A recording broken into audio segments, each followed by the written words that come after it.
Oi gente, tudo bom com vocês? Eu sou a Alice e esse é o Ali Aqui.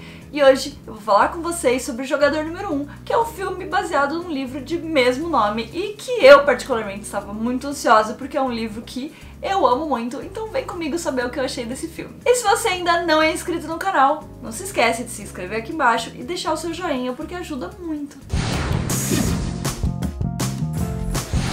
Como eu falei, Jogador Número 1 é um filme baseado num livro de mesmo nome que foi escrito pelo Ernest Cline e lançado lá em 2011, então já faz meio que um tempinho. O livro ele vai contar a história do Percival, Percival, que é o nosso personagem principal, e a gente vai estar num mundo distópico, num futuro distópico em 2049, onde existe uma realidade virtual, um jogo chamado Oasis, que as pessoas passam a maior parte do tempo delas dentro desse jogo e elas fazem basicamente tudo dentro desse jogo, desde a escola até trabalhar, lazer, conhecer pessoas, ir pra balada, enfim, tudo elas fazem dentro do Oasis, dessa realidade virtual. E aí basicamente essa é a premissa da nossa história e também é a premissa, do filme. O que acontece no filme e no livro também é que o criador desse jogo, desse Oasis, que é o James Halliday, ele morre. E aí quando ele morre, ele deixa uma caçada aos easter eggs do jogo, uns easter eggs que ele próprio colocou,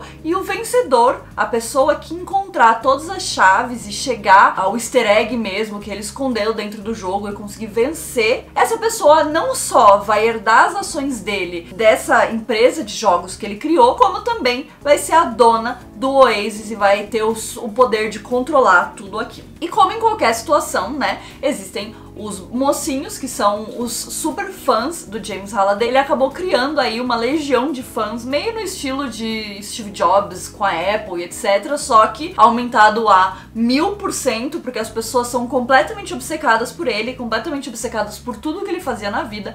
E o James Halliday, ele era uma pessoa muito ligada à cultura pop e principalmente à cultura pop dos anos 90. É claro que isso, se você pensar daqui a 50 anos, é uma coisa ainda mais antiga, mas com a qual ele se conectava bastante. Então ele assistia a vários filmes, ele via várias séries, ele jogava vários jogos antigos, ele era um cara que era bem conectado aí com essa questão vintage mesmo, dos anos 90, e isso reflete bastante no filme e principalmente no livro. O livro ele é recheado de referências a todos os aspectos da cultura pop, desde filmes, desde livros, desde jogos de videogame, e as pessoas que são fãs, do James Halliday, elas acabaram se tornando obcecadas e acabaram sendo conhecidas por conhecer tudo da vida dele, todas as coisas que ele gostava e saber, qual era o jogo preferido, qual era o filme preferido, quantas vezes ele assistiu tal filme. E aí era basicamente um culto a essa pessoa, a esse personagem. Então quando ele morre, ele deixa pra trás aí todo esse legado e, claro,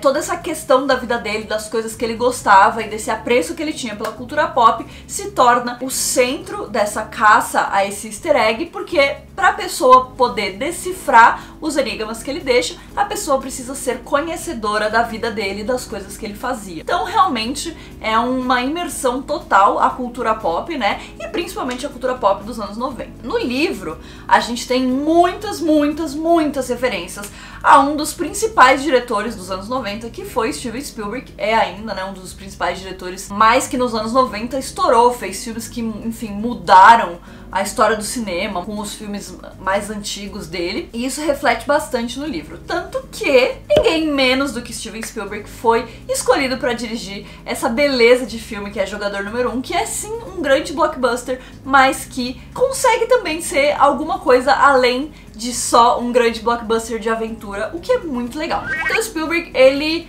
consegue equilibrar perfeitamente essa questão das referências e de não se tornar uma coisa muito chata e nem uma coisa o filme é só referências, você só vai assistir o filme pra poder entender as referências, porque não é isso. Você vai assistir o filme porque você vai se conectar com aquela história. É isso que o Spielberg consegue transmitir através desse filme, que é uma mistura perfeita entre as referências e um bom roteiro e uma boa história que geram uma aventura muito legal. Para os fãs do livro, o filme ele tá bem diferente. Na verdade, eu acho que muitas coisas diferentes, mas isso não atrapalha a sua experiência do filme, porque ele é extremamente bem adaptado e ele é extremamente bem pensado e ele consegue manter essa vibe que o livro passa e essa sensação que a gente tem quando a gente lê o livro, e ainda assim mudar algumas coisas e ainda assim apresentar uma história diferente que também a gente não sabe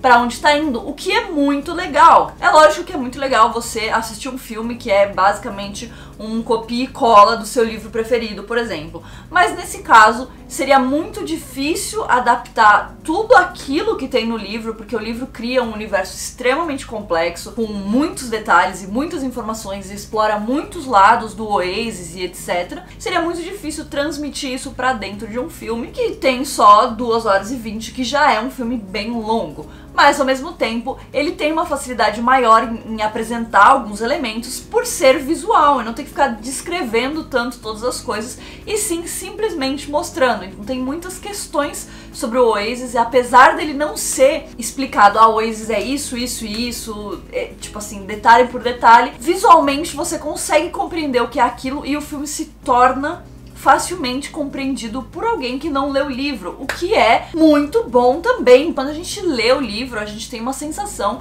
e quando a gente assiste o filme, a gente tem uma sensação, mas muitas vezes adaptações acabam por perder essa mesma sensação do livro ou não conseguir transmitir essa mesma sensação para pessoas que não estão familiarizadas com o livro. E Jogador Número 1 não faz isso. O Jogador Número 1 consegue transmitir exatamente essa sensação, tanto para quem leu o livro e gosta, quanto para quem não leu o livro, não conhece, nem sabe do que se trata. Então isso pra mim é uma vitória assim, sem palavras. É um negócio que coloca esse filme lá no topo. E além disso, a gente tem os nossos personagens principais, né? O Parzival, a Artemis, o Aike, o Sho e o Daito. Eles são extremamente carismáticos. É lógico que todos os outros personagens, tirando o Parzival, no livro eles têm um aprofundamento maior nas histórias de vida deles, né? A gente entende um pouco mais quem são esses personagens. A construção do relacionamento de todos eles é muito mais profunda no livro, e no filme a gente acaba ficando com uma coisa um pouquinho mais rasa, mas que faz sentido dentro da história e que também funciona muito bem. Algumas coisas em relação a esses personagens foram mudadas, né, em relação ao que acontece com eles, principalmente, mas isso não chega a atrapalhar o filme. O que eu acho é que o livro acaba tendo uma discussão muito mais profunda sobre os limites dessa realidade virtual e os limites de até onde é saudável a gente viver num mundo de verdade e viver num mundo virtual, que o filme acaba ficando muito raso nesses aspectos, porque ele realmente não tem tempo de explorar tudo isso e ainda contar uma mega história que é super elaborada e que tem muitos detalhes que precisam ser contados. Então assim, apesar deles conseguirem abordar um pouco isso, principalmente no final do filme, não é uma coisa que fica tão clara durante o filme todo, e talvez tenha sido a única coisa que eu senti realmente falta em relação à adaptação do livro pro filme, mas que não é uma coisa que incomoda. É só uma coisa que eu sei que existe no livro e que poderia ter sido um pouquinho mais forte no filme. E claro, a gente tem o nosso vilão, que é a IOI, que é a empresa que tá tentando controlar o Oasis para fins financeiros, né, pra poder ganhar ali financeiramente em cima do Oasis. E aí entra talvez a questão que me incomodou bastante em relação à adaptação, que é o nosso vilão, que é o Nolan Sorrento. Quando eu li o livro, eu sentia ódio mortal pelo Sorrento o filme inteiro.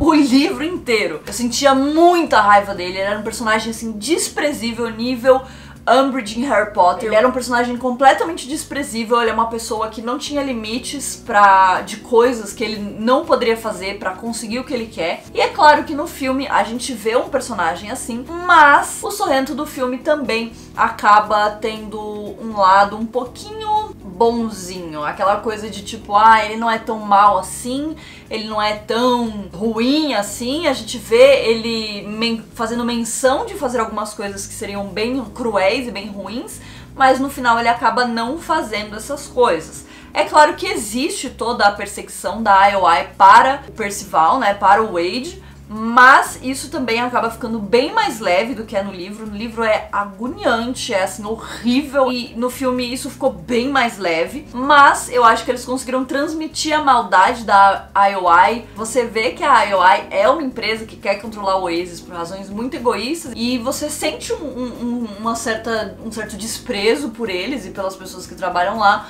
Mas eu acho que isso também acaba ficando bastante raso. Assim como o próprio Sorrento acaba ficando bastante raso. Porque no livro ele é extremamente desprezível, ele é terrível, ele é um vilão sensacional. E eu acho que no filme ele acabou ficando um pouco bonzinho demais. Eu queria que ele tivesse sido bem mais escroto. Mas né, essa sou eu que gosta de ver desgraça e etc. Mas de uma forma geral, Jogador Número 1 é um filme incrível, é uma aventura sensacional, é um filme que vai deixar você animado, que vai deixar você triste, que vai deixar você dando risada, que vai deixar você pensativo. Então é um filme que consegue juntar todas essas emoções dentro de um único filme e jogar um monte de referência na sua cara que vai fazer você dar risada e se divertir e falar, caraca, mano, olha isso e aquilo. E até pessoas que nem são tão ligadas assim na cultura pop, como é o caso do Lucas AP, por exemplo, também viu suas referências lá no meio do filme, também ficou empolgado. Então eu acho que é muito legal assistir esse filme e procurar as referências e tentar encontrar as referências, e enquanto isso você vai